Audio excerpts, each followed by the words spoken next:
But Mitch McConnell wanted to do this because he thought it was a necessary ingredient to get funding for Ukraine, his top priority. And now that it's quickly falling apart, this process has dragged on far too long. The misinformation has just swarmed all over what they've been working on. And now Mitch McConnell is probably trying to wonder whether his own leadership team is going to be willing to back this, let alone see it go into law. So Senate Majority Leader Chuck Schumer told reporters he has never worked more closely with Leader McConnell on any piece of legislation.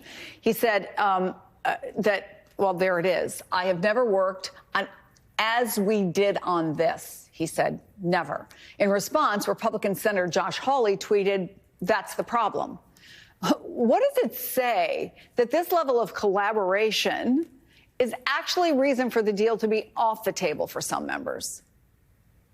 Yeah, it's why nothing ever gets fixed. In our system of government, you need bipartisan cooperation. We have divided government.